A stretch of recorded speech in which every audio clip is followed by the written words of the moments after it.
Hello everyone and welcome back to another episode of empowerPOD. Thank you so much for being here. This is my 21st episode.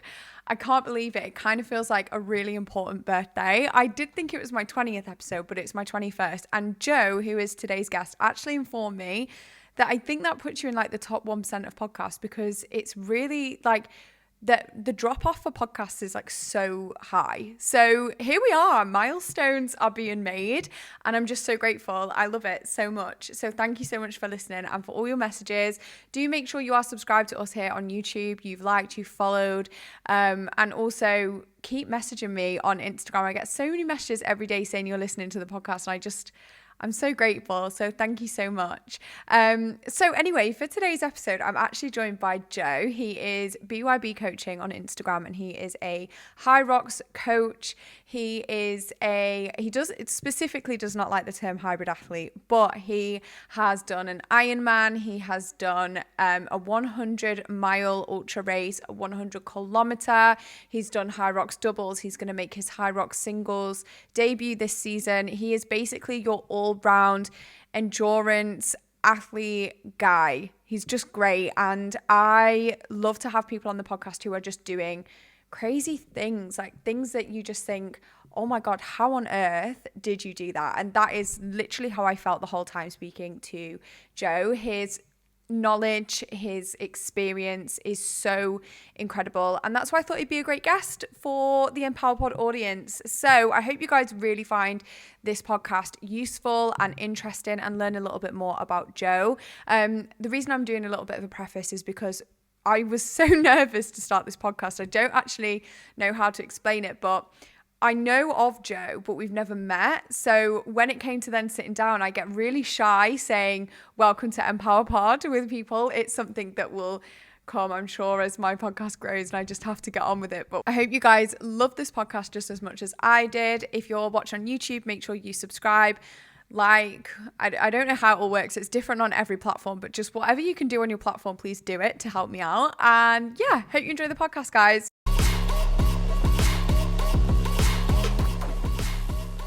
We'll start on this because I really liked a TikTok you put up the other day talking about like people saying that Hyrox is just a really easy CrossFit or like mocking Hyrox.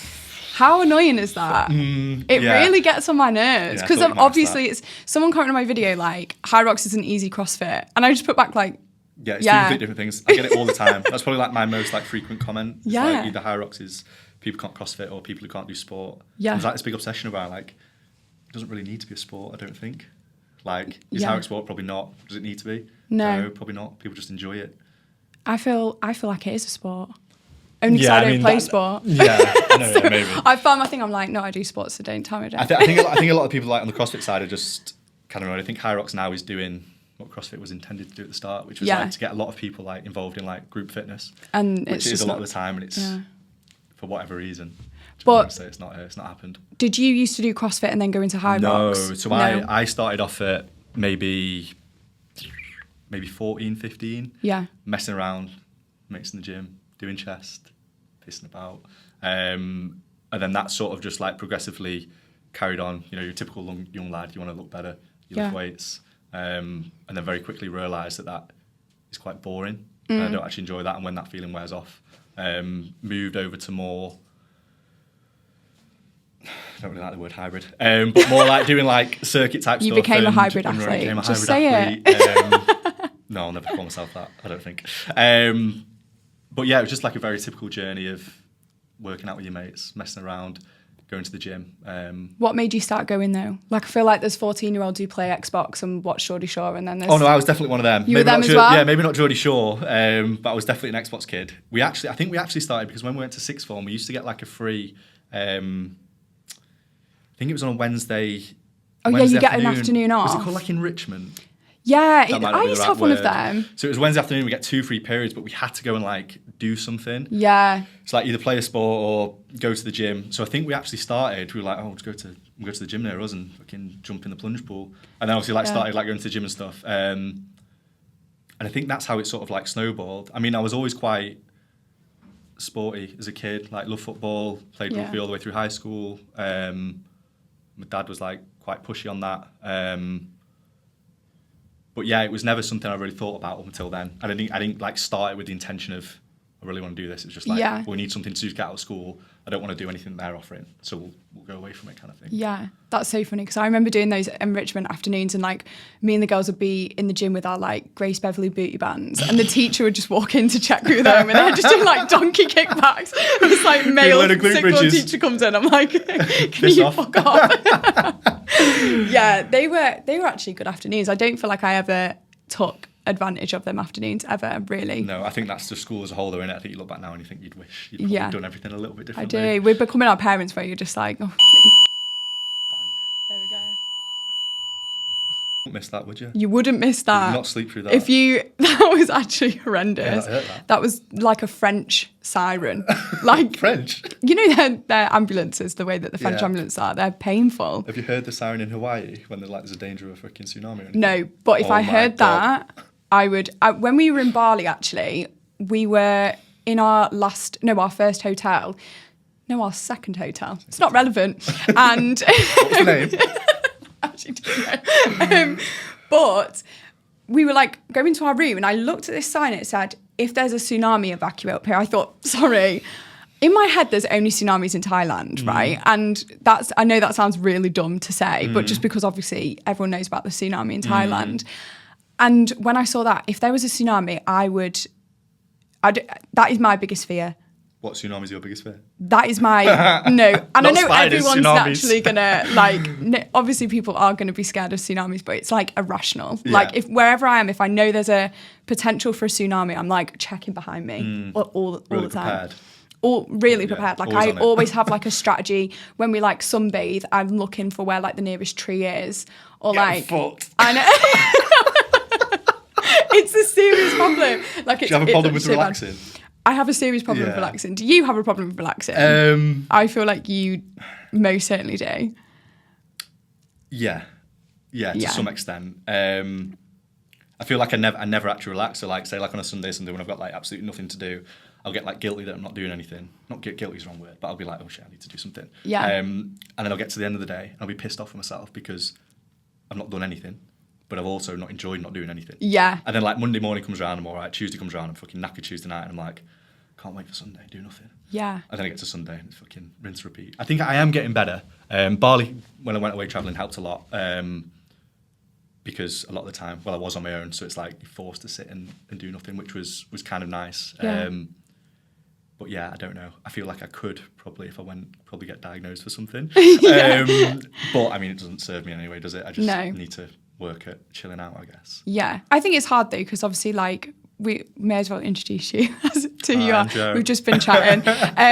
But you're obviously a business owner, a coach. Mm-hmm. How would you describe like who you are? This is the one question you said don't ask. Yeah, I don't know. So I coach people to predominantly, so I work one-to-one as well with people face-to-face. Because when I started, like it was mostly just general population, so fat loss, people just wanting to get to the gym. So I still have a lot of them clients that I do just train in sort of that way. But the majority of my clients now are either training for Hyrox, training for some sort of race. I've got only one guy doing an Ironman because I'm not an Ironman coach. But mostly around, like centered around hybrid. Centered around that, or people, especially young lads that have like sort of started going to the gym similar to me and then sort of are in that transition stage where they don't really want to just be a bodybuilder anymore. They kind of want to move more into this hybrid style. So sort of like the transition of how do you go about from there to there. So I get a lot of people coming for that. But mostly at the minute, which is going really well, mostly is Hyrox. Yeah. And I feel like you've got a real issue with the word hybrid. No, I don't. It just like, you know, in like it I hate the word ick as well, but it makes me feel a bit like icky. Yeah. What do you feel? Is it because it just became such a trend so quickly? No, it's not even like a trend because everyone says it. I think it's just, I think the word just gets like very lost in translation about what it actually means. And I think for a lot of people now, it's like when you actually sit and talk to someone, I'm a hybrid athlete, it's like, well, what do you do? It's like, well, I lift weights and I run. Yeah. Like, right. So you do fitness. And it's just a bit like, I really like it because I think it has like, it's made a massive shift and it's sent people in the right direction. Yeah. Like everyone should lift weights. Everyone should look after the cardiovascular health. And everyone should predominantly at the core be focused on performance as opposed to aesthetics. Like, yeah, we all want to look better, but I feel like performance and the way you feel should be the key driver. And I feel like this hybrid movement is forcing people to do that, which is great. Yeah. People can call themselves what they want. I just you don't feel like a bit it. uncomfortable with it. I don't know why. I think that's so funny because I think if I know anyone, by the way, me and Joe actually don't know each other, but What a way to meet with a microphone in your face. this is our first time meeting, but we're those people that you know on Instagram and Josh knows you somehow. Well, I won't say the last time I saw Josh, but yeah. It was definitely at a rave somewhere. Just down the road, actually.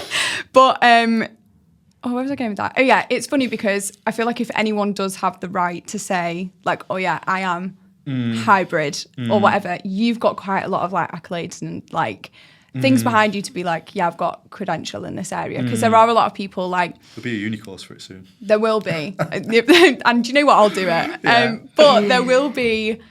There is a lot of people now who are jumping on the bandwagon, people who are coaching people to do things and they've not even done them themselves or that sort of thing. Whereas you have done an Ironman, an 100-mile ultra, an 100k ultra. Yeah, that was rough.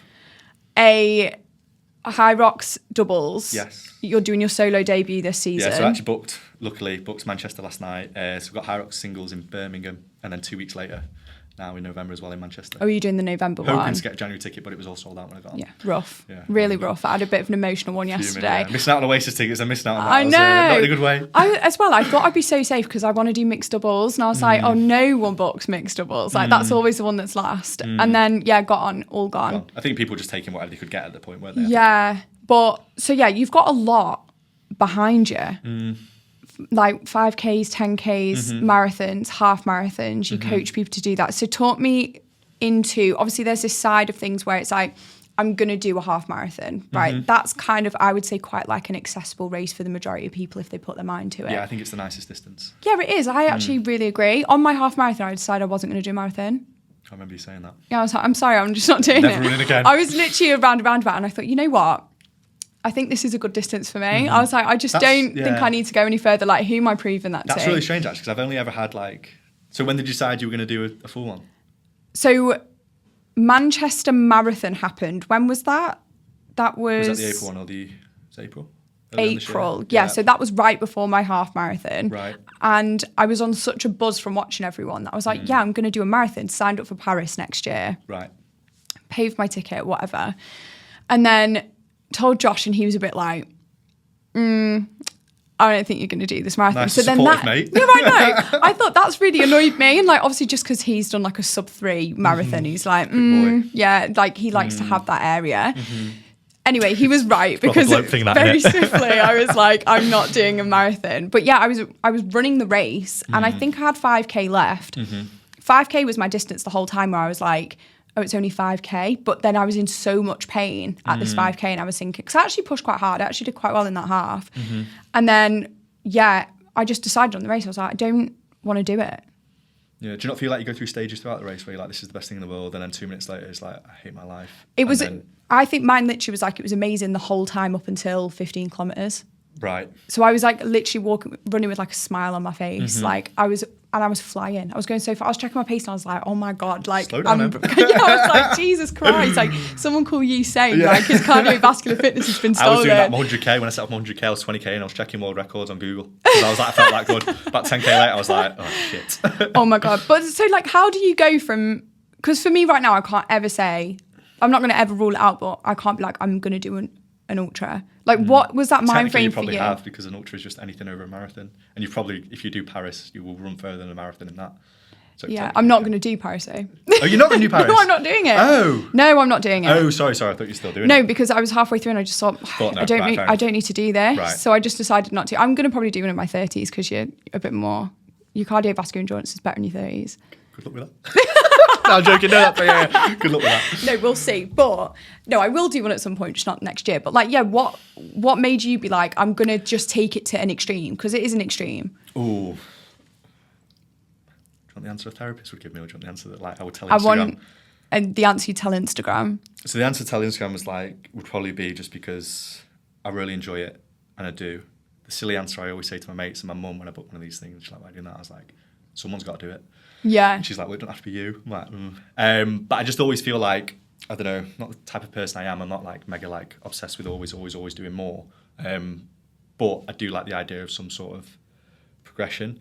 I think the 100 miles was not my limit, but I feel like Very close to. not even in that sense. I just feel like anything after that, and I know I'm not doing it to impress people, but I feel like 100 miles is like, oh, that's cool. And then it's like, well, the one after that is like, so like in Moab, there's like the 240, or there's these ones that go on days and days and days, and it's like, I think anything over 100 miles, everyone's just like, that's a bit weird, mate. Do you know what I mean? Like, that's a bit far. And also, that doesn't, the longer stuff, like over days, like doesn't really interest me. Yeah. Like these people that do like 53 marathons, 52 days is like insanely impressive, but that's never appealed to me in that sense. Yeah. So I don't really know. I think it's just, I think like anything, like no one ever sets off with the intention. Like someone sets off like does a couched 5K or does a 10K at the local run club or whatever it is. I don't think in that moment, the first ever run, if you looked at the percentage of people that then go on to run a half or a full marathon, it's probably extremely high, like relatively. But if you ask them in that moment, I don't think they would ever say, oh, I'm going to run a marathon in 3 years. Yeah. I'm going to run a half marathon in 2 years. They just want to do a 5K now. Yeah. And that's what it's always been for me. It's never been like, I'm doing a marathon in 2 years with the view to then run 100K the year after or run 100 miles the year after that. It's just sort of, I'm going to do it and see what happens. Fuck around and figure it out kind of thing. Yeah. I decided to do the 100K. It was during, this was 2021 or 2020. I think it was 2021. Or either or. But I remember being sat in the garden with my mum, sunbathing, the weather was dead good. And I was just lay there, nearly falling asleep. And I sat up and I said, I'm going to run 100 kilometres. And she was like, what? And I was like, yeah. And I feel like once I get an idea in my head or I tell someone I do something. You're going to do it. Kind of got to do it. Which is, I think, a lot of the time why I do post a lot of stuff online, because then it holds sort of like me accountable. Yeah. And I don't like being one of them type of people that says he's going to do something Yeah. and then not do it. And it's just like another level of accountability. So what's your therapist answer? Oh, I thought your Instagram one was going to be more brutal, but I feel like your my Instagram one would probably be a little bit like clouded. Yeah, and that's not a lie. Like I do Yeah. enjoy it, and I do like kind of like being the guy that is known of like doing these crazy things. Like from an ego point of view, like Yeah. it's cool.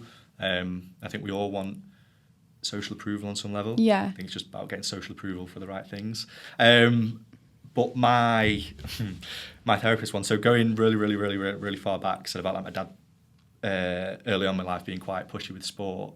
I had trials for a football team, like nothing crazy, like this isn't like a story like offer. Didn't do many, I'd be in the Premier League. But I was really young, and it was just like a local football team. And one of my mates also had trials there, and he got in and I didn't. And I didn't hear anything back from them, but my mate came round one night, his dad picked him up, and he told my dad that he'd got in.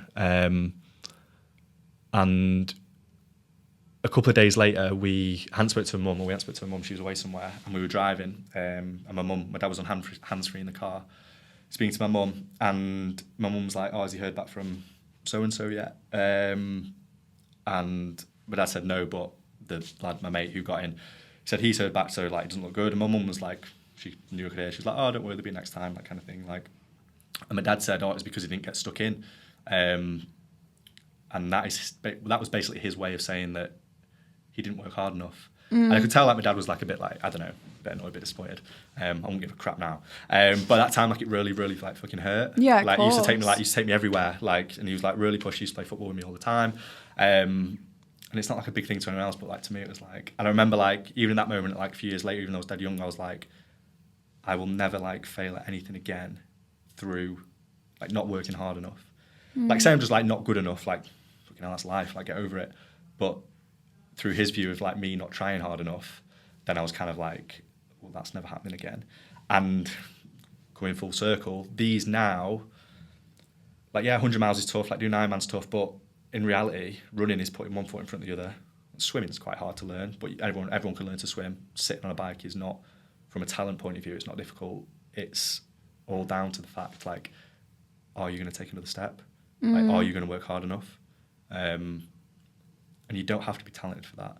And I think now doing that is sort of like in the back of my mind a sort of like F you to him, that like I will always work very hard and I will not like quit and I will not sort of lose in that sense.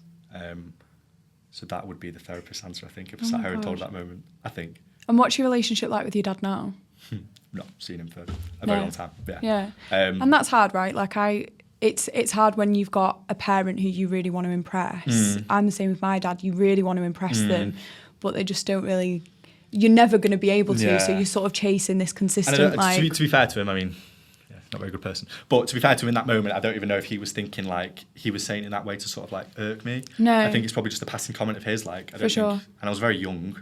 But it's like, it's interesting that those sort of things like really stick with you. Yeah, like absolutely. I couldn't tell you anything else that happened like 2 years aside of that. Yeah. But I remember that exact moment like in the car. I remember exactly where we were. I remember like my mum, like the sound of her voice, like it's really weird. So it must be a key like 100%. trigger point of something.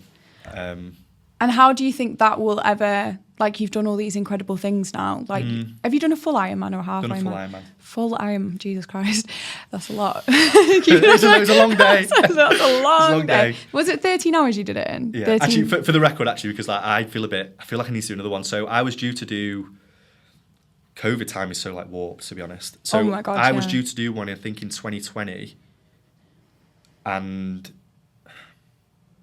so I booked Switzerland in 2020. They then cancelled it because of COVID happening. So I was already training for that. Then I was due to do it again in 2021. But they... Sorry, no, I might have that completely wrong. Anyway, I ended up doing it in 2021. Anyway, I didn't end up going to Switzerland. I did one in Yorkshire called the Dalesman Triathlon, which was set up by the Brownlee brothers, the triathletes. So it's an Ironman distance, but it's not like an official Ironman race. Okay. So when anyone's ever like, oh, have you got the tattoo? I'm like, no. Like, yeah. They're like, why? It's like, well, I didn't really do an actual Ironman, but I have done one. You need to do the actual one. Yeah, but that was probably the most like out of my depth I've ever felt. Yeah. Because that's why, I think that's as well why I ran the 100k, because in my head I was like, well, I need to do something else. And I was like, right, when you fucking really big run, I'm going to run 100 kilometres. Because I was supposed to do that year. So I remember turning up and my mum came with me and we're going to check the bike in. And there's like all these guys with like freaking 30 grand bikes. Oh my God. Like, weigh absolutely nothing, carb and everything. And I'm there, I'm a little fucking 500 pounder. There's a guy talking to us in like the queue. And he was like, have you ever done anything like this before? My mum was like, and I was like, I've not even done a triathlon. I've not even done anything, I've not even done a sprint. And mum was like, well, you've ran 100k. And I could just see the guy like looking at her like, I was like, oh my God, mum. I was like, I feel so out of my depth here. Yeah, it's like your mum just like not understanding it. Yeah. Like my mum's was saying like, she'll walk do it. Everywhere. I'm thinking I'm so scared. Yeah. Thinking, please don't say anything else. But so how long did you take to like prep for that? So it was a weird one because obviously I can't remember the month I found out that it wasn't happening initially because of COVID, but I'd already been training a good few months up to that. And then I think in 2021, when then I decided I was doing the Dalesman one, I think maybe I had like was it maybe like a 20-week block? Maybe just over. So that's a big block. Yeah. Obviously this is the thing as well that people like don't really appreciate, like cardiovascular fitness is like, you bank your fitness, right? So like all the stuff I'd been doing, like from say like the back end of the start of 2019 when I did my first half marathon, all the stuff then when I carried on running, all the stuff that I'd then been doing at the start of 2020 and through lockdown, like by the time you get to that point, like that fitness and all the work you've done then is still banked, and you're almost just like, I don't know, like you're almost like just gaining interest on it. Yeah. It's like even if you'd done, say you did a half like a year ago and you'd not really done much since, but you'd still just been like keeping yourself at like a standard baseline, like a lot of that fitness is still there. Yeah. So that when you come to book these races, which is probably like, I don't want to sound this big-headedly, but I could probably book, say, something big on a whim now or on a whim, give myself a good like 3 or 4 months to do it and it'd be okay. But if I was trying to do that from scratch or someone was starting and trying to do something that big, like no chance. Yeah. But that block, I always think like the feeling I got at the end of the Ironman was probably the best feeling I've had. But I think that was because the day was actually quite enjoyable. Yeah. Like it wasn't like, there wasn't really moments apart from when I was on the bike up on the moors that were pretty rough. But there wasn't like a moment where I thought, I'm not going to do this. Whereas I've had a lot of races like that where I thought I'm fucking stopping. Which races were those? Snowdon Ultra from like the minute get-go. Really? I was like, I do not want to do this.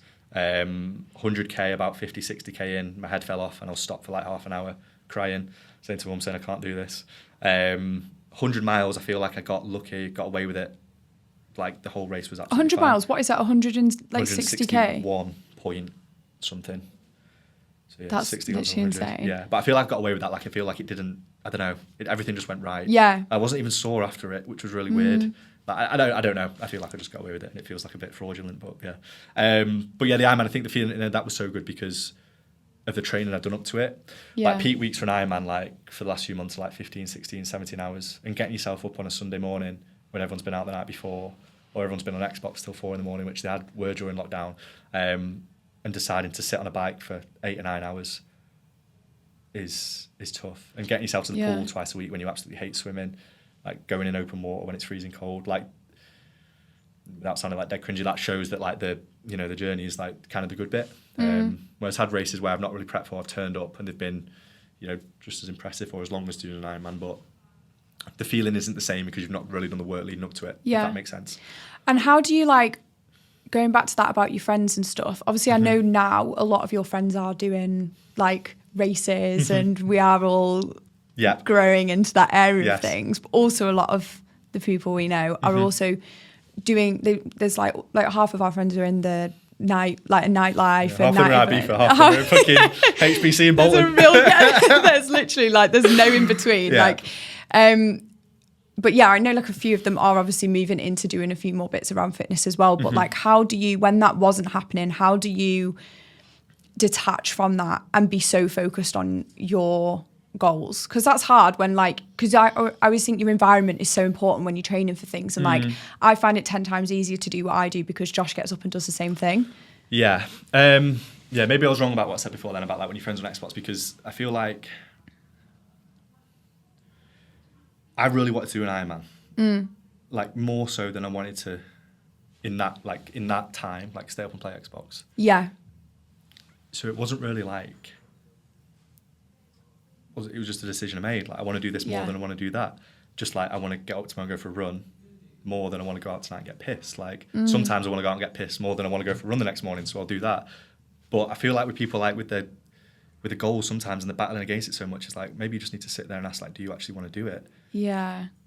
I get like if you're a really young lad and like your parent or young girl, like your parents are pushing you to do things when you're young and you're like still navigating like what you want to do. Like I get it from that instance because there's temptation there and you are still undecided whether you actually want to do that or whether you just want to impress your parents or whatever it might be. But like I wanted to do an Ironman. If I went and got pissed and fucking hammered on a Saturday night, or if I stayed up till 4 a.m. on a Saturday night, I wasn't going to do an Ironman. Yeah. And if I got to a point where I was like, I really want to do that, I don't want to do this anymore, I just wouldn't do it. Yeah. It's like that's what I want to do, so I'm gonna fucking do it. But yeah, I feel like I got like the partying side out of my system quite young compared to everyone else. For the past few years, and then it was sort of like, right, I'm done now. I never want to. You wake up one day, don't you? You just think, I actually physically can't do this anymore. Yeah, to like the level that some people that we know do it at. Like I can't do that anymore. Obviously, I'm not completely like teetotal, like still go out and stuff, but yeah, to the extreme, then no. But yeah, I said I was going to do it. I really wanted to do it, and like it's still hard to get up because sometimes like you don't feel like it or you're tired and stressed or whatever. But it was never like an internal conflict where it's like, shit, all my mates are chatting shit on Xbox till 3 a.m, or like all my mates are out in fucking China White or wherever they are. Like it's not like, I really wish I was there. They definitely were not in China White. No, it's because I walked past it before. I've never been in China White in my fucking life. I know for a fact. Yeah, not China White. Maybe someone's kitchen in Fallowfield somewhere. But yeah, it was like from that side of things, it was never a battle for me like that. Yeah, I don't think it's just the difficulty of forcing yourself to wake up on a Sunday morning and sit on a bike or go and get in a fucking lake somewhere and swim for an hour and a half. Do you find like it's hard though sometimes when you do see like the people around you doing stuff like that and they're all obviously having a really fun time and having like it's all great, and you like I sometimes have this internal battle of like I know I don't want to do that, like I'm completely fine, but then there's this part of me that thinks I should want to be doing that. Do you have like a bit of an internal battle? I never feel like I should be wanting to do that. Like I am who I am. Like that's what I want to do. Yeah. But you choose your regrets, right? Like you can't split test your life. And you choose what regret you can live most with. Like maybe in 10 years when I've got kids and a family and stuff, maybe I even look back now and think like past years, talked about something the other day about like, I kind of wish I'd have like partied harder and like had more fun with it. Yeah. But yeah, so maybe in 10 years I'll look back and maybe, I should have gone out more at this time or whatever. But it's easy to say that at that time. I don't want to do that now. But I know for a fact that obviously when you do have a family and got more responsibilities, like I can't go and sit on a bike for 8 hours. Maybe Yeah. maybe I can, but So I was going to some men do. Yeah, some men do, yeah, depending on the state of the marriage. But it's going to be, I know it's going to be a lot harder at that time, and I know I don't want to lose that chance. Like, I want to do cool shit. Yeah. And I've got nothing against people that want to go out and do that. That's fine. You do Yeah. you. Like, I don't look down on them or anything. I never have. But that's not me right now. Yeah. Like, I want to do this. Yeah. And yeah, sometimes like on a Saturday night, maybe like you see people out and you're like, oh. I know. I'm like, why am I not Yeah. there? And then I'm But just then like, I'm tucked in bed with my book, and I'm like, but I'm having a and great then time. you wake up in the morning, you're like, yeah, no, I'm glad. Yeah. But like, it's like, if I want to go out, I'll go out. I don't. If I've got something the next day that I've committed to, that if I go out, like, will mean breaking that commitment, I won't go out. If I've got nothing to do the next day and I want to go out last minute, like, I'll go out. It's not like... You just don't deep it too much. No, I'm not going out for the next 6 months. Like, Yeah. it happens. Like, That's what I think I really struggled with that, because when I started saying I'm going to stop going to these things and like really try and turn it around, not turn it around from like that's bad and this is good, like just I needed to do it for my own mental health. And then I got into a bad place on this end of it, because you get it really was anxious like, then about when, yeah. well, I couldn't go out because it was like I was just too anxious. Even on Saturday we went for drinks, and I'm a lot better now. But like, then I still wake up on Sunday and I think, did I say something last night that I shouldn't have said? Or like, did I? And it just goes so round in my head, and I just think, oh my God, I'd just rather not. Like, I'd just rather not put yourself through that. I'd rather Yeah. just be in my house or be at a workout class and then just go home. Like, and it's, But... that's why I'm like, Yeah, but you should probably do the thing that makes you feel most uncomfortable, right? Like, teetotal in your case is probably the easiest thing. yeah, exactly. Yeah. Yeah. But you can't do that forever, I guess. You're like, go out, Yeah, get go out fucked and up. smash. So we're prepping for Ironmans, we're prepping for Ultras, we're doing all of this. What I want to know is, obviously, like, we talk about that thing about the race being, it's almost like the celebratory part of like everything you've already done. So you're in the race, it's kind of quite enjoyable. How is your mentality like different in training? Because like you say, you've got to get up, you've got to do things that you don't want to do. How do you feel like how do you work through those days where you're just like, this is so shit, like, or you're on a run and you're injured and you think, I don't want to keep going with this run, like you said with that run that you I would stopped stop if it. I was injured. Yeah, no one should be running when they're injured. No, I know what you mean. Yeah, like you've got a niggle. Yeah. You've got a niggle. Like, how do you get through that in training? Obviously, you're looking at the bigger picture and thinking, like, I know what I'm doing this for. But, like, have you ever just been in a training session and you just think, like, I just can't do this? I've dosed off training sessions before. Not for a while, years ago. I dosed off, like, for the Ironman prep, I think I went about 15, 16 weeks without missing a single session. And then I think I missed one swim that I couldn't. I remember being sat in the gym car park where I was supposed to go in the pool. I remember just being sat in the car for like an hour and I couldn't do it. And like, I just ended up driving home. But then I was so pissed off myself. I was like, I've just sat here for an hour. I could have just been done the swim and then gone. Yeah. I don't know. Mate told me a bit of a mental model like a few months ago where it was like, just ask yourself, like, what's the alternative? And I always try and think that. It's like... I like that. What is the alternative? You're not going to do it. All right, go home then. Like, Yeah. if you're going to do it, fucking like, get your head down, get on with it. Like, if you can endure it. If you can't, stop. Like, I'm not a gladiator fight to the death, or I'm not trying to feed my fucking wife and kids. You know what I mean? I'm going for a run, or I'm training for. Do you know what I mean? Like, I'm training for a circuit class. Yeah. Like, I really love it. I really enjoy it. I think it's the best thing on earth. But no one's going to die if I stop.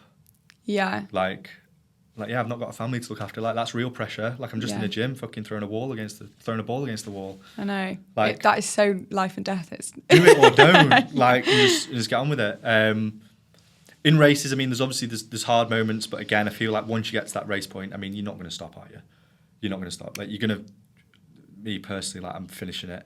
Like, yeah. But what about that race where you said you could have not finished it? So there was 100k, and I was just completely out of my depth in terms of like not being prepared for it. Yeah. And like I said to you, I was checking my phone at like 20k in, see what the fucking 100k world record was. Like, I'm gonna beat him. Half an hour later, you're like crying on the mountain. So yeah, I got to about 60k in on that. And I remember being like, I just keep looping back round to my house, and my mum was there, my stepdad. I just remember being sat on the step, like my head in my hands, like my legs just would not move. I remember my mum just saying, like, just start walking up the street and see what happens. So I did. I set off a walk, and I think I ran like another 10k and kept going. And then I was all right after that. But the Snowdon one. So from Manchester. So we the girl I was with at the time, Mrs. We stayed over the night before, about 20 minutes from the place, and I think it was like an 8 a.m. start time. We had to be there. For some stupid reason, she set the alarm on her phone, and I didn't set the alarm on my phone. I don't know why. She was like, I'll set the alarm. I was like, right. Anyway, her alarm didn't go off. I'm immediately stressed by you saying that. So woke up, it was 10 to, what did I say the start time was? 8 o'clock. Yeah. Call the start time 8 o'clock. It was 10 to 8, and we were about 45 minutes away from the start line. So I'd literally jumped out of bed. I was freaking out. She was quite calm, bless her, to be fair. I probably wasn't the nicest. But I was panicking. I was like, forget it. Like, obviously, they're not going to let us do it. Especially like races like that where you have to sort of not be crude, but it's not like I'm not running around Manchester High Street. Like, it's up. Like, there has to be certain like rules and people with you. So she rung them and they were like, is he a good runner? And she was like, yeah, I think he'd be all right. So she's like, right, if you get here in the next fucking 40 minutes or whatever, you can start and we'll take you. You just have to make sure you make the first checkpoint. So the first checkpoint was 11k, but of like, I mean, you're going up Snowdon. So like the initial bit, so it's not like, I can just, like bash out 10, 11k, whatever, like quite quick, make the first checkpoint, and then I'll be caught up. It was sort of a bit of a panic. And you're already like stressed as well. Stressed to the hills, like not eaten, like not warmed up, not done anything, not been to the toilet, which is a big ritual of mine. So we get there, and then they were a bit funny about me starting when I was there. I was just like, what the hell, you just said we could. So anyway, a guy took me, made the first checkpoint by about, I think it was about 2 minutes. So I got to the first checkpoint, I was like, Jesus Christ, like completely toast, like that is not how fast you should start an ultra. No. And then after that, it was in July and it was absolutely red hot. Obviously up there is very humid. And yeah, there's normally moments in races, like I said to you before, like you find times when like you feel on top of the world, me checking the world record, and then you feel like your life's falling apart. And normally you get that, like that's just to be expected, just get on with it kind of thing. But I genuinely cannot remember a single second of that day, apart from when I was sat at the end with an ice cream, that I was enjoying myself. I just hated every single second. Yeah. I hated it. But I feel like before a race, there's such a ritual of like, this is what I need to do before I get to that start line. Like I need to be in bed at this time. I need to be up at this time, eat whatever it is. If you immediately start not doing that, it's almost like you can't shift your... Like, yeah, I know. Yeah, you're exactly right. You can't shift it. Like I just couldn't get rid of it, which is pathetic of me. Really, it's like it's done now, isn't it? Like just get on with it. But no, but it's not. I get that. Yeah, it's tough. I mean, I think if that happened again, I would like to think I would chill out a bit more. Yeah. But I have like nightmares on the build up to a race if that happens. Bloody hell, Em. No. Like what? It's not you the end are of the world. living my worst fear. No, I honestly like the week before my half, week before Hyrox, I'll literally have dreams of waking up late, showing up, not having the right clothes, like not. Do you not get that? Sorry, no, Like, I'm not taking a piss. Like, maybe at the start I get nervous. I don't know if I've ever had a nightmare about it. Yeah, I'd get nervous, but it's just I think like the more reps you put in and the more competent you get, and the more like I've been here before. I think the less you probably start to panic. I would like to think if the next Hyrox you do, you won't be panicking as much. No, I'm sure I will. Oh, for God's sake. Okay, maybe you will. We'll both be doing solos in Birmingham and you'll just see me running past you like crying. Yeah, you just be at the start line. You running past me, actually. No.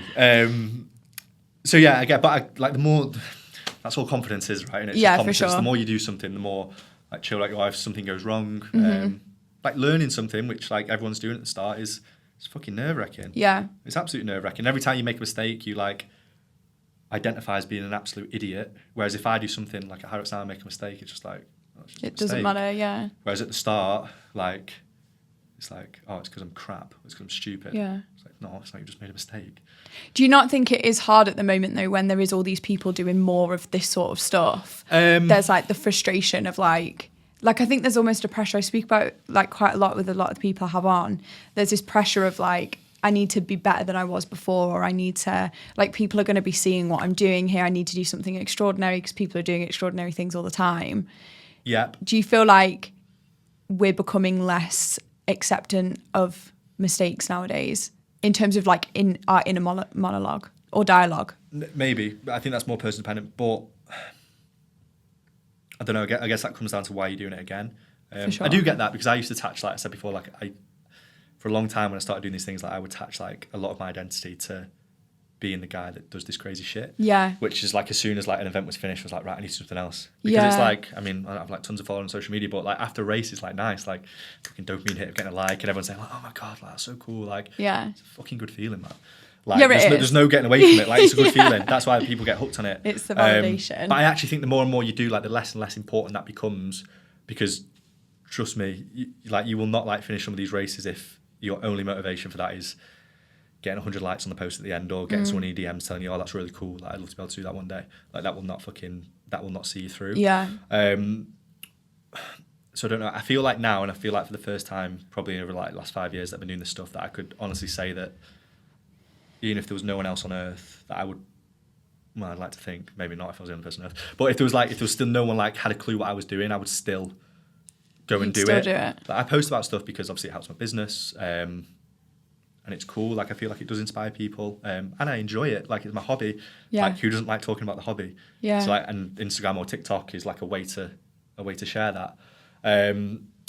But I guess, like, if you are, like, say, Hyrox, for example, if you are competitive at Hyrox, so you're trying to be competitive, when you see so many people doing it and you see their, like, splits in training or whatever and how fast they're doing these simulations, it's like, oh, shit, like, everyone's quite fast, and that's quite, like, nerve-wracking. It's like, I need to do more.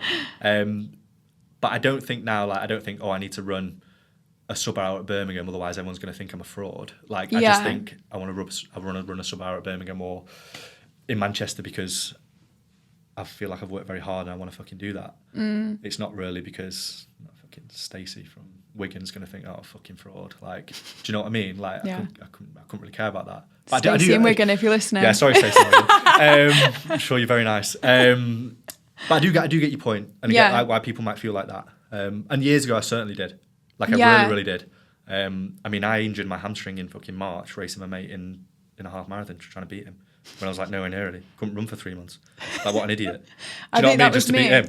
I think that was me after my half marathon. I just went so fast and faster than I'd ever gone because I just felt like I had something to prove. Yeah, I'd do it again. And I would. In a heartbeat. I was injured for months. Like, I hate running now. But it was so worth every second. So how as well, like, obviously we talk about being hybrid, sorry. Yeah, it's all right. But you've got the running, which is like one modality. You're literally just running and doing your races. But then how do you navigate the switch up now? Like, obviously you're doing Hyrox, which is a totally different, I presume, well, it's obviously going to be the training is just two completely different things when you compare Hyrox to your ultra training. Yeah, depending. I mean, like, the strength aspects of things, I think this is where a lot of people go wrong. I think people sign up for Hyrox and it's like straight away, right, I need to do fucking 100 wall balls every day, or I need to put myself for sure in the bin every session, or I need to run like 1K repeats. And if you're like, I don't know, so like anything over 16, 12 weeks out, depending, like, you probably don't actually need to do that at that stage. Like, it shouldn't actually become that intense until like the very relatively final bit. Yeah. So a lot of it is still like, you'll have like the circuit over there, like, we just need to make sure you're running and doing like, you know, like long like engine builders like on the ergs and stuff. But a lot of the training is still strength based. And this is also the problem now that I think with hybrid, and more people are talking about it, is that you see these guys like Molly Marchand and, you know, Nick Bear and all these like guys that are absolutely stacked and then still putting up crazy times. And it's simply because that they've lifted weights in a gym, sort of like done that bodybuilding style. Or if you look at all the CrossFitters, like, they're all from an Olympic lifting background. Like, they were all absolutely jacked before they started CrossFit. They didn't start doing CrossFit and get jacked. They got jacked and then started CrossFit, for the most part. So I'll probably disagree with that. But it's always like these big guys. Like, it's a lot easier to spend. It's a lot harder to build strength than it is to build cardiovascular fitness. Yeah. So, like, if you're going from a strength background, lifting weights in the gym for 5-6 years, which I did for like a large part, it's very easy then, I say easy, to then decide, I want to run a 5K, I want to run a 10K, I want to do a half marathon, I want to do a Hyrox, because the adaptations from a cardiovascular point of view are very fast in comparison to strength point of view. Like, I could give you a fucking 20-week marathon block now and get like your really, really, really good half marathon time. I could put you on like a squat, bench, deadlift protocol, and you probably still wouldn't be like a really good squat, bench, deadlift. Does that make sense? I'd still be benching. I don't know what your deadlift is, squat, bench now, but my point is that, like, cardiovascular, you can get really, really good at really fast, whereas strength takes years and years and years and years. And I think, like, I get a lot of it from young lads now, especially on TikTok. It's like, oh, how do you know, still maintain that size or maintain that physique when doing all this crazy stuff? It's like, I want to do both. It's like, right, but you're looking at me now 12 years down the line. Like, when you first started, I was exactly the same. Like, you've got to spend that time doing the strength stuff first and then going over. Like, are you going to lose a shitload of muscle doing a marathon? Probably not. If you're smart, like, you'll be absolutely fine. If you still lift weights and you still eat enough, you still program well. are you going to start off as the young, skinny 16-year-old lad trying to run a marathon really well while simultaneously trying to put on 10, 15, 20 kilograms of muscle over the next few years? Probably not. Unless you're a genetic freak, unless you got a bit of help, or unless you're extremely lucky, it's not going to happen. But like me now, with like a really good base of stuff that I've done over the past few years, like muscle that I've got that I'm probably not going to lose unless I absolutely like fuck it, like, and just stop lifting weights, it's easier for me to go and do these things. And I think people need to remember that I've said it more than I've said fucking hybrid in the past 3 months than I've said today. In like the hybrid way of doing both, you can do both. Is it optimal at the start to get where you want to get to? Probably not. Yeah, I think this is definitely something that needs to be spoken on more, because I get a lot of people come to me saying that they want to do fat loss, but then they want to train for Hyrox, or they want to do literally basically what you've just said there. But I think it's like, whilst the hybrid movement, like we spoke about at the start, it's so important that people are more performance focused and they are really focused on building their cardiovascular health, and it's more for that purpose, which I think is so important. You also have to understand that with this sort of training comes a lot of like, it requires more than just like a normal calorie deficit would. Like that you can't go into a calorie deficit but then ask me to put you on a marathon program, because you're going to be absolutely starving. Your body's going to be under too much stress. And I think it's important to like just remember how long things take. And I think that's such like a really important message, because people really want results and things in 3 months time. Like they want stuff to be, in fact, my podcast last week was literally on time, because stuff isn't like quick. And like you say, you've been strength training for years. You've obviously spent a lot of time building muscle. And I don't mean that, obviously. Thanks. But yeah, like it's just gonna take you a long time to get to where you want to be. And then also to perform. I spoke about this before, like everyone jumping saying they're a Hyrox athlete and they're all of this really discredits the hard work of the people who really are at the top and have been training for years and years and years and years. Like a lot of the people who are in the top 15 elite are all in their 30s, and it's like a really long process.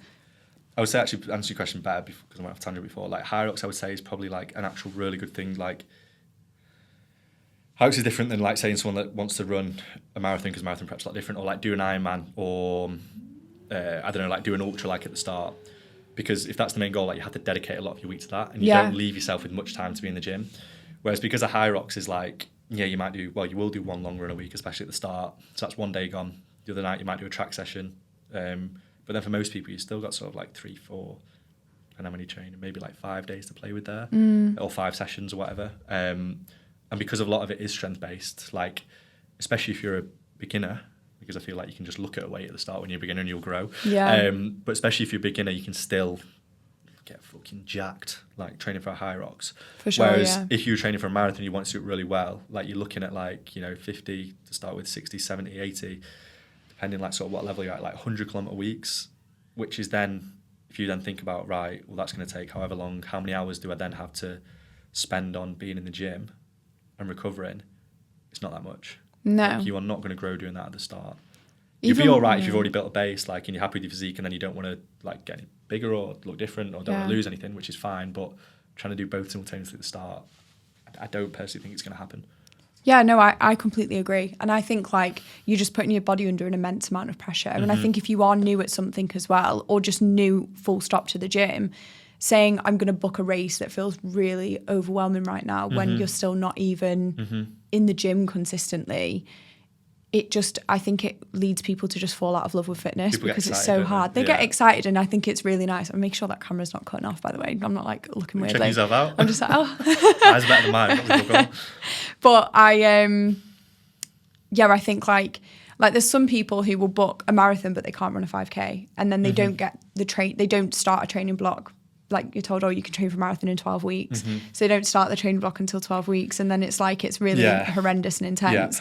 And I think like, whilst this whole like rise of performance has been incredible, there's also like, I think there needs to sort of be more guidance in terms of like what it actually takes to go into these races, if that makes sense. Yeah, I think it is hard, because like, I mean, not that I should after every post put like a disclaimer at the bottom where I've been doing this for 12 years. Or like, this is me 10 years down the line. Yeah. But it is very hard, because you do see people and they're doing all these cool things like, I can do that. And you do just forget. It's like, well, no, this is me at my point of the journey. I mean, almost some point you'd be like, people that like inquire with me or whatever, and they're right at the start, like the integral or the integrities, I don't know how to phrase that, like side of me should be kind of like, well, you're probably better off with someone that's like a little bit earlier on, that's like can almost relate to you a little bit more, like at that time, because you're looking at me, or like one of you coached by me who's like 10, 12 years down the line. Yeah. And I think it is hard. I put up something about this the other day where I don't really like work with like fat loss clients or like relationship with food clients anymore, because I don't really relate to that anymore, because that was like part of my life such a long time ago. I can't sit there and be like, yeah, I know how you feel. Yeah. Because I've been through that before, but it's not like present. Yeah. And because of that, it's not really something that interests me. Like I do Hyrox now because it interests me. Yeah. I've learned how to coach it because it interests me. So like I feel confident doing that. But like, yeah, for example, like with fat loss clients, like people, and normally I just be like, probably not your guy. You should always look, I think, like one step behind you as opposed to, it's like one step ahead of you, or someone who's 1 or 2 years ahead of you than 10 years down the line kind of thing. Yeah, because I think even from like a client perspective, the comparison to your coach who's doing something completely different to you, or like is just miles and miles and miles. Not, I don't want to use the term ahead as in like they're better, but like ahead in the journey. Ahead in the journey, then that can be quite demotivating, make you feel like you're not maybe doing enough, which I think is really difficult to navigate as well. Checkers and chess, innit? Like you're playing two completely different games. Like. Yeah. And what interests you? Are you more interested by Hyrox, or are you more interested by something like an ultra run now? So I'm actually kind of waiting to see if I'm actually any good at this. So I'm going to do, which sounds silly, but no, do you know what? Like, obviously I have a coach and I have programming done for me for Hyrox. Like I work with a team, and this is like these past few months has been like the most I've enjoyed training, like for years. Like I do really enjoy the training. Yeah, like that's exactly how I want to train. I don't just want to go in and do fucking 10 sets of bench press and like whatever. So I do really, really like it, but part of me like I do want to be quite good at it, and if I get to Manchester or something, or like Birmingham in October and come like fucking 100th, then my view on it might change a little bit. But I do want to get back. I think I will always carry on like Hyrox, so I do like it, but I do want to get back a little bit more to doing the longer endurance stuff, which my mum won't be too happy about. But the feeling at the end of them is just like no other. Because I've not done 100. I think the 100 miles was the last really big one I've done, and that was the back end of 22. What are we in now? 24? Was it last year? God knows. 24, 20, no, that would be 2 years ago if it's 2022. Yes, so, but I can't remember if it's 22 or 23. Sorry, got you. It must have been 20. It must have been 22. But yeah, I would like to do. I don't know what, and I don't know if it's like the ego side of me, which probably is, which is bad. But I kind of want to do something that no one has done before, which is really bad. No, I don't think so. But trying to find something that no one has done now is like literally incredibly hard. So I don't think I'd go down the running route with that. I think I'd do like a longer endurance thing on something else. I've got a few ideas, but I don't know. I'll wait and see. I'll see how it goes. But yeah, I would like to do something that no one else has done. Because as well, like, I think that would be cool. Like, I was the first person to do this. Well, did you see what Ross Edgley did something the other week, like swam? The world's longest swim. Or the world's longest like lake swim. Yeah, but like the pictures of him afterwards, like actually I will not be doing anything like that. Don't worry. I was like stressed out for him. Like, yeah, he's an interesting guy. I think let's use the word like savage. I think he holds the two most impressive endurance events on earth. Yeah. So he did the swim around Great Britain, which was 157 days of swimming around Great Britain in the sea for 6 hours on, 6 hours off on a little freaking rowing boat. Insane. Like that was his life, 157 days. And then that swim he did in the lake, was it a few months ago now? Was it the week? Was that just over 60 hours? I think so, non-stop, and it was non-stop. Non-stop swimming, well, he couldn't touch land or he couldn't touch the boat, could he?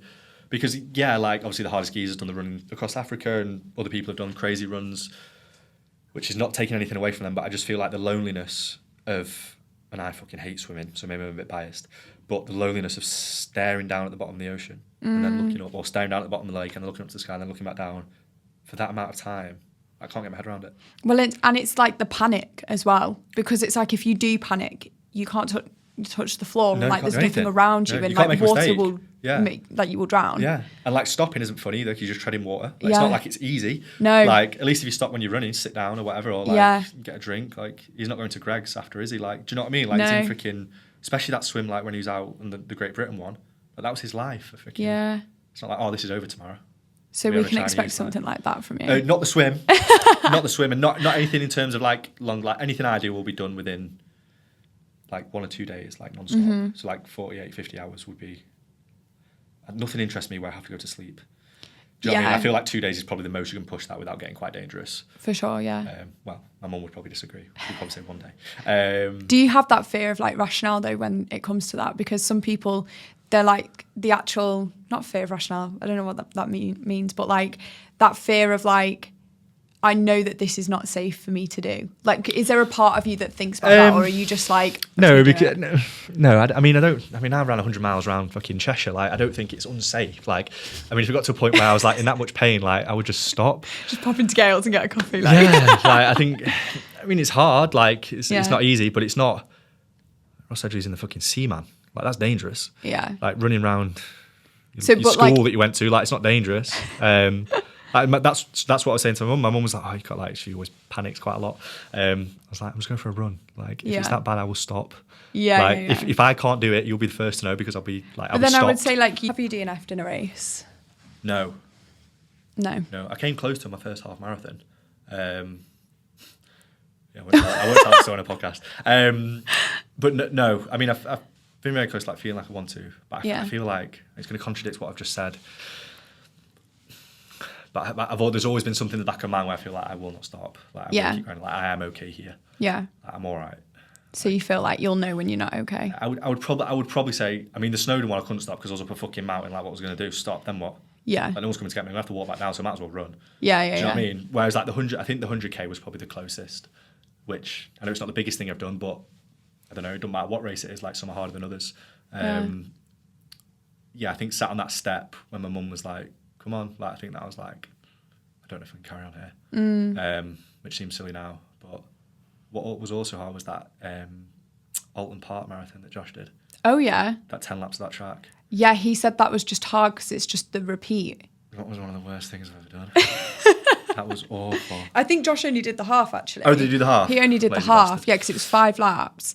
And it was just... But there was a guy doing the marathon. I hope his partner hasn't found me on Instagram whilst I tell the story. And he was gone. Like, he was not okay at all. No, it wasn't fun. It wasn't fun. I think, was it October? Is it October, November when they do that one? Yeah, it's cold. Yeah. And it was November. Yeah, it was. Yeah, so I'd been ill like the 2 weeks before, like on and off. So I was like really undecided whether I was going to do it. I had a massive argument with my missus like that week leading up to it. I was just like, fuck, I'm not running a marathon. Anyway, literally on the Saturday, I was like, sorry, I'm going to do it. So it was snowing.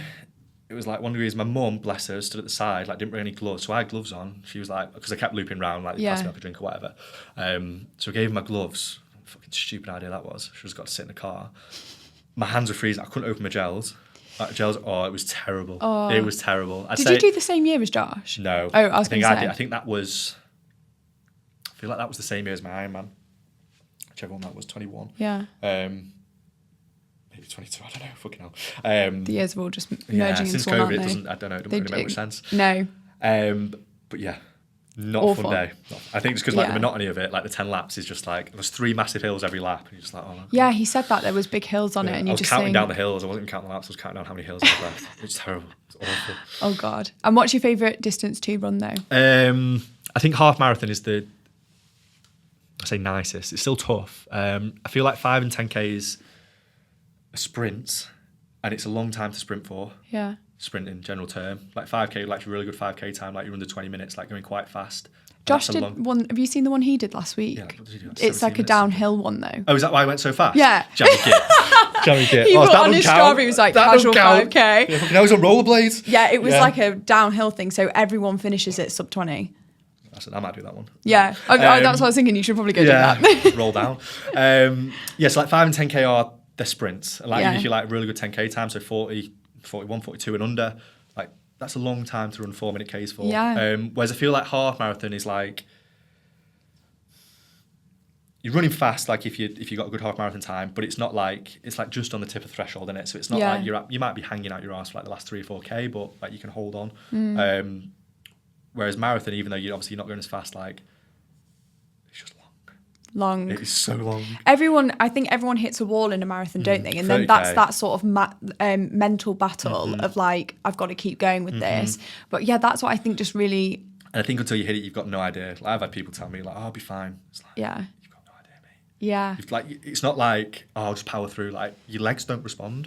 Like, Well, they won't yeah. move. Like, That's what was happening for me on the half. And I was thinking, I physically could not go any further than this. Like, because my legs, I think just so much like lactic acid buildup was just, and they were just so heavy. And so it was awful. And this guy stopped in front of me, full cramp all down his calves. And I thought, if you stop, this is going to happen to you. Stopping is the worst thing you can do. So I had to keep going. But yeah. I feel like if you say you're going for like an actual specific time in a marathon as well, like you're checking your splits and you're seeing how fast you are and how you feel and whatever, it's a long time to focus for.